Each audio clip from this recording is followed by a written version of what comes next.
പിന്നെ ഞങ്ങളുടെ യാത്ര ഞങ്ങൾ തുടരുകയാണ്.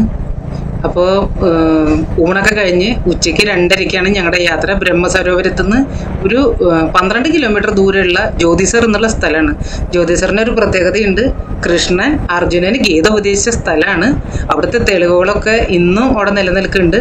ആ കാഴ്ചകളൊക്കെ കാണാനുള്ള ഒരു എന്താ പറയുക ആകാംക്ഷയിലാണ് ഞങ്ങൾ. അതിൽ കാഴ്ചകളിലേക്ക് നിങ്ങളെയും കൂട്ടിക്കൊണ്ടു പോവുകയാണ്. അപ്പോൾ എല്ലാവരും ദയവ് ഇത് വീഡിയോ കാണുക, സബ്സ്ക്രൈബ് ചെയ്യുക, ഷെയർ ചെയ്യുക, കമൻറ്റ് ചെയ്യുക. അപ്പോൾ നമ്മൾ പോണ വഴിക്ക് നിറച്ച് പാടങ്ങളാണ്. ഒന്നും പറയണ്ട, അത്രയ്ക്ക് സുന്ദരമാണ് ഇവിടുത്തെ കാഴ്ചകൾ. കണ്ടാലും മതിയാവില്ല. നോക്കത്തെ ദൂരത്തോളം പാടം, അവിടുത്തെ കൃഷികൾ നടന്നുകൊണ്ടിരിക്കുകയാണ്.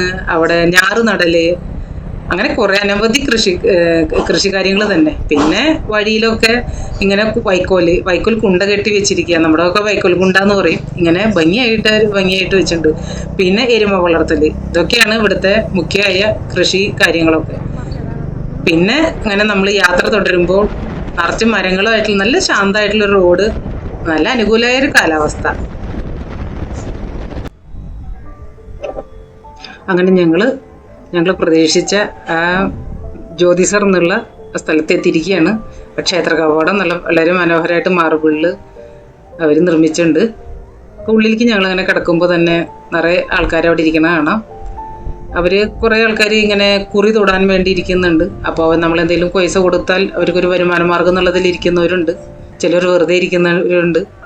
അങ്ങനെ കാഴ്ചകളൊക്കെ കൊണ്ട് ഉള്ളിലേക്ക് ചെല്ലുമ്പോൾ ഒരു പ്രാചീനമായൊരു ശിവക്ഷേത്രത്തിലേക്കാണ് നമ്മൾ പോകുന്നത്. ശിവക്ഷേത്രം എന്ന് പറയാൻ പറ്റില്ല, ഒരു ആലിൻ്റെ ചുവട്ടിൽ ഒരു ശിവലിംഗ പ്രതിഷ്ഠ. ഇത് വളരെ പ്രാചീനമായൊരു ശിവലിംഗമാണ്. പിന്നെ ഈ വലിയൊരു ആൽമരം, അതിൻ്റെ ശിഖരങ്ങളിൽ നിന്ന് നല്ലോണം വേരൊക്കെ താഴത്തേക്ക് ഇങ്ങനെ വന്നിട്ടുണ്ട്. ഇത് വൈദേശിക ശക്തികളുടെ ആക്രമണത്തിന് സാക്ഷിയായ ഒരു ശിവലിംഗാന്ന് എഴുതി വെച്ചിട്ടുണ്ട്. അവിടെയൊക്കെ കുറേ ആക്രമണങ്ങളൊക്കെ നടന്ന് കാണണം. അങ്ങനെ നമ്മൾ പ്രാർത്ഥിച്ചുകൊണ്ട് നിൽക്കുമ്പോൾ ഒരു ശ്വാനൻ അവിടുത്തെ പ്രസാദം, ഭക്തരർപ്പിച്ച പ്രസാദം എല്ലാം കഴിച്ചുകൊണ്ട് അവിടെ ഇങ്ങനെ സുഖമായിട്ട് നിൽക്കുന്നുണ്ട്. ആരും അതിനെ ഓടിക്കണമൊന്നുമില്ല കേട്ടോ. പിന്നെ അതേ 2 പ്രതിഷ്ഠയുണ്ട് ഇവിടെ. ഒന്ന് ശിവന്റെ പ്രതിഷ്ഠയാണ്, അടുത്ത് തന്നെ കാളിയുടെ പ്രതിഷ്ഠയുണ്ട്. ഈ പ്രദേശങ്ങളിലൊക്കെ നിറച്ച് കുരങ്ങന്മാരുണ്ട്. പക്ഷെ അവർ ഒട്ടും ഉപദ്രവകാരികളല്ല, നല്ല ഫ്രണ്ട്ലിയാണ്. അവര് കുടുംബസമേതം ഈ മരങ്ങളിലും ആൽമരത്തിലും ഒക്കെ യഥേഷ്ടം കളിച്ച് ഉല്ലസിച്ച് നടക്കുകയാണ്. നമ്മളെ ഒന്നും ഉപദ്രവിക്കണമൊന്നുമില്ല. ഞങ്ങൾ ആദ്യം പേടിച്ചു, നമ്മളെ ഇവിടെ വേഗമോ ഇതൊക്കെ തട്ടിപ്പറിക്കുമോ എന്നൊക്കെ. പക്ഷെ ഒന്നും ഇല്ല, നല്ല ശാന്തരാണ് അവര്.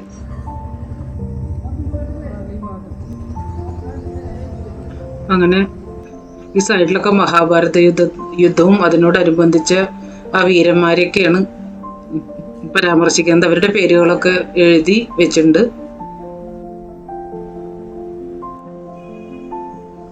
അത് കഴിഞ്ഞ് അവിടുന്ന് നമ്മൾ നീങ്ങുമ്പോൾ ഒരു സമാധി മന്ദിർ എന്ന് ഇവിടെ എഴുതി വെച്ചിട്ടുണ്ട്. ഇത് ഹിന്ദു മിഷൻ ട്രസ്റ്റിന് തുടക്കം കുറിച്ച ആ സന്യാസിയുടെ സമാധിയാണ്. അങ്ങനെ നമ്മൾ ചവിട്ടുപടിയൊക്കെ കയറി മുകളിലേക്ക് പോവുകയാണ്.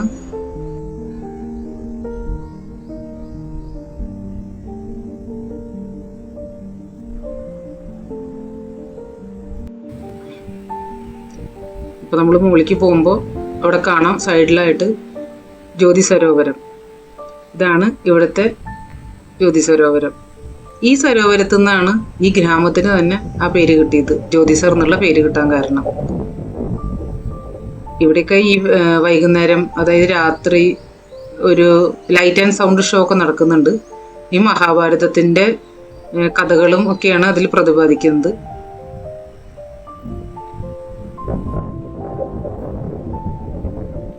അങ്ങനെ നമ്മൾ ഇങ്ങനെ വരുമ്പോൾ കുറേ ബെഞ്ചൊക്കെ ഇങ്ങനെ ഇട്ടിട്ട് അവിടെ ആൾക്കാർക്ക് വിശ്രമിക്കാനും, ഇത് ഇവിടുത്തെ ഗ്രാമത്തിലുള്ള ആൾക്കാരൊക്കെ ഇവിടെ വന്നിരുന്ന് വർത്തമാനം പറയാനും കുറച്ച് സമയം ചെലവഴിക്കാനും ഒക്കെ വന്നിരിക്കേണ്ട സ്ഥലമാണ്. നല്ല ഒരു സമാധാനപരമായൊരു അന്തരീക്ഷമാണ്. കാറ്റൊക്കെ കൊണ്ട് ആൾക്കാർക്ക് ഇരിക്കാനും ഒക്കെ. പക്ഷെ ഇപ്പം ആൾക്കാരല്ല ഇരിക്കുന്നത്, ആൾക്കാരധികം ഇല്ല. അപ്പോൾ അത് കുരയ്ക്കാൻ വിശ്രമിക്കുകയാണ് ഇവിടെ. ആള് നീണ്ട് നിവർന്ന് നല്ല മയക്കത്തിലാണ്. ഞാൻ അടുത്ത് പോയി ഫോട്ടോ എടുത്തിട്ട് പോലും ആൾക്കാർ അനക്കില്ല, നല്ല ഉറക്കത്തിലാണ്. ഇതിനൊന്നും ഒരു പേടിയില്ല, ഇവിടെ ആൾക്കാരൊന്നും ഉപദ്രവിക്കില്ല. അതുകൊണ്ട് നിശ്ചിന്തമായിട്ട് ആൾ കിടന്ന് ഉറങ്ങുകയാണ്. അങ്ങനെ നമ്മൾ കാഴ്ചകളൊക്കെ കണ്ടുവരുമ്പോൾ ഇവിടെ ഒരു പേരാൽ നിൽക്കുന്നുണ്ട്. അതിൻ്റെ ശിഖരങ്ങളിൽ നിന്ന് വേരൊക്കെ ഈ വേരാണ് താഴത്തേക്ക് വളർന്ന് വളർന്ന് നല്ല വലിയ വേര ആയിട്ട് നിൽക്കണത്. ഈ മരം ഒരു 5500 വർഷം പഴക്കമുള്ള മരമാണെന്നാണ് വിശ്വസിക്കുന്നത്. ഇവിടെയാണ് ഗീതോപദേശം നടന്ന യഥാർത്ഥ സ്ഥലം. അങ്ങനെ നമ്മൾ കാഴ്ചകളൊക്കെ കണ്ടുവരുമ്പോൾ തൊട്ടടുത്തായിട്ട് ഒരു മാർബിളിൽ ഒരു ശില്പം നിർമ്മിച്ചു വെച്ചിട്ട് ഗീതോപദേശത്തിന്റെ, ഇത് കാഞ്ചിയിലെ ശങ്കരാചാര്യരാണ് ഈ ശില്പം ഇവിടെ സ്ഥാപിച്ചത്. അങ്ങനെ നമ്മൾ ചുറ്റുമുള്ള കാഴ്ചകളൊക്കെ കണ്ട് വീണ്ടും നമ്മൾ ആ മരത്തിന്റെ പ്രത്യേകതകളെ പറ്റിയാണ് പറയുന്നത്. ആൽമരത്തിന്റെ ഭഗവത്ഗീതയിൽ അർജുന വിഷാദയോഗം എന്നുള്ള ആ സ്ഥലം വരുന്നുണ്ടല്ലോ. അവിടെ കൃഷ്ണനോട് അർജുനൻ പറയുന്നുണ്ട് ഈ കൗരവസേനയുടെയും പാണ്ഡവസേനയുടെയും നടുക്കിലായിട്ട് തൻ്റെ തേര് കൊണ്ട് നിർത്തണമെന്ന്. അങ്ങനെ കൃഷ്ണൻ ആ തേര് 2 സേനയുടെയും നടുക്കിലായിട്ട് കൊണ്ട് നിർത്തുകയാണ്. അപ്പോൾ കൗരവസേനയിലുള്ള ആൾക്കാരെയൊക്കെ കണ്ടിട്ട് തൻ്റെ ബന്ധുമിത്രാദികളെയും ഭീഷ്മരെയും ദ്രോണരെയും എല്ലാവരെയും കണ്ട് ഇവരോടൊക്കെ എങ്ങനെ യുദ്ധം ചെയ്യുന്ന അങ്ങനെ സങ്കടപ്പെട്ട് പറ്റാണ്ട് ആളിങ്ങനെ തേർത്തട്ടിൽ തളർന്നിരിക്കുന്ന സമയത്താണ് കൃഷ്ണൻ ആ മഹത്തായ ഗീത ഉപദേശിക്കുന്നത്. ആ ഗീതോപദേശത്തിന് സാക്ഷിയായ 5500 വർഷം പഴക്കമുള്ള ആൽമരം എന്നാണ് ഇവിടെ എഴുതി വെച്ചിരിക്കുന്നത്. ആ മരം നശിച്ചിട്ടില്ല എന്നാണ്. അതിൻ്റെ ഒന്ന് ശാഖകൾ വളർന്ന് വളർന്ന് അതിങ്ങനെ ഉണ്ടായിക്കൊണ്ടിരിക്കുക എന്നാണ് പറയുന്നത്. അതിന് നിർണയം നടത്തിയതാരെന്ന് പറയുന്നത് നമ്മുടെ ശങ്കരാചാര്യരാണ് കേട്ടോ. ആളാണ് ഇവിടെയാണ് ഈ സംഭവം നടന്നതെന്നുള്ളത് നിർണയിച്ചിരുന്നത്. അങ്ങനെ ആളുടെ ഒരു ചെറിയൊരു ക്ഷേത്രം ഇവിടെ പണി കഴിപ്പിച്ചിട്ടുണ്ട്. അതൊക്കെയാണ് നമുക്കിവിടെ കാണാൻ പറ്റുന്നത്. അങ്ങനെ അവിടുത്തെ കാഴ്ചകളൊക്കെ കണ്ടുവരുമ്പോൾ ഇവിടെ വലിയൊരു ശില്പമുണ്ട്. ആ ശില്പം കാണാനാണ് നമ്മൾ പോണത്.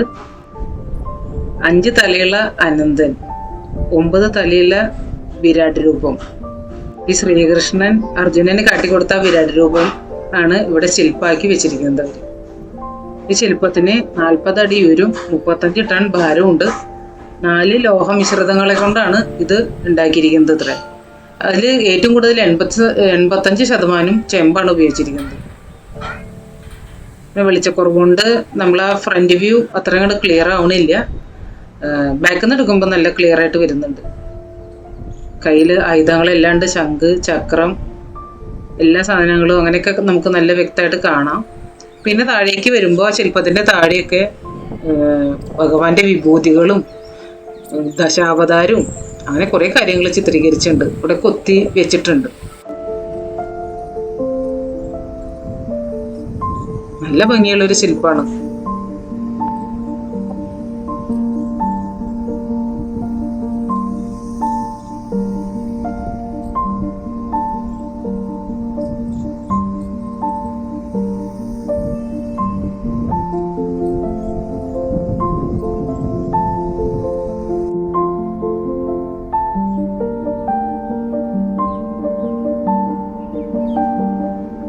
അങ്ങനെ കുറെ നേരമായി നടക്കുന്നു.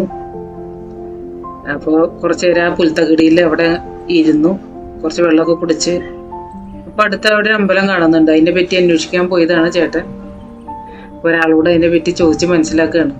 ഇവിടെ കുറേ അമ്പലങ്ങൾ പണിയുന്നത് നിങ്ങൾക്ക് കാണാം. അപ്പോൾ നിർമ്മാണം തുടർന്നുകൊണ്ടിരിക്കുകയാണ്, കഴിഞ്ഞിട്ടില്ല.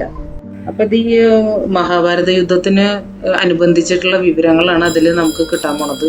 അപ്പോൾ 18 ദിവസങ്ങളായി നീണ്ടു നിന്ന ആ യുദ്ധത്തിന് മുൻപുള്ള കാര്യങ്ങളും യുദ്ധത്തിൻ്റെ സമയത്തെ കാര്യങ്ങളും ഒക്കെ അതിനെ ചിത്രീകരിക്കുന്നുണ്ട്. അപ്പോൾ 18 മന്ദിരങ്ങളിലായിട്ടാണെന്നാണ്, 5 മന്ദിരങ്ങളിലായിട്ട് 18 കണ്ണാടി.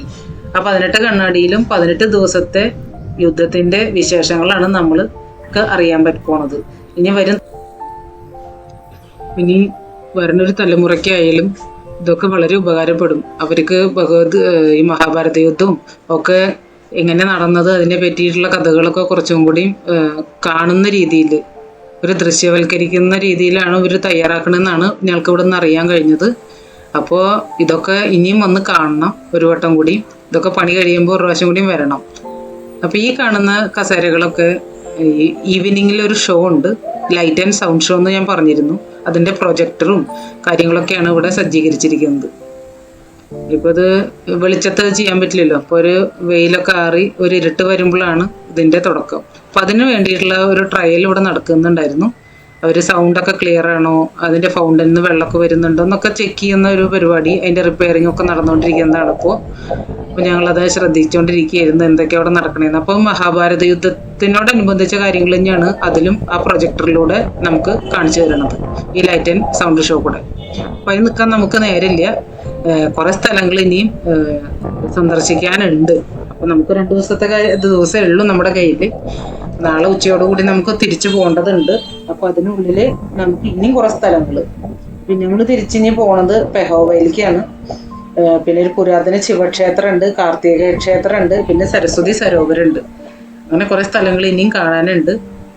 തിരിച്ചു പോകുമ്പോൾ ഭീഷ്മർ ശരശയ്യയിൽ വീണ ഭീഷ്മകുണ്ടുണ്ട്. കുറേ സ്ഥലങ്ങൾ അങ്ങനെ ഇനിയും ദർശിക്കാനുണ്ട്. അപ്പോൾ എല്ലാവരും ഈ വീഡിയോ കണ്ട് സബ്സ്ക്രൈബും ഷെയറൊക്കെ ചെയ്യുക. ഇഷ്ടമായാൽ ലൈക്ക് ചെയ്യുക. ഇനി അടുത്തൊരു വീഡിയോ ആയിട്ട് കണ്ടുമുട്ടും വരെ നമസ്കാരം.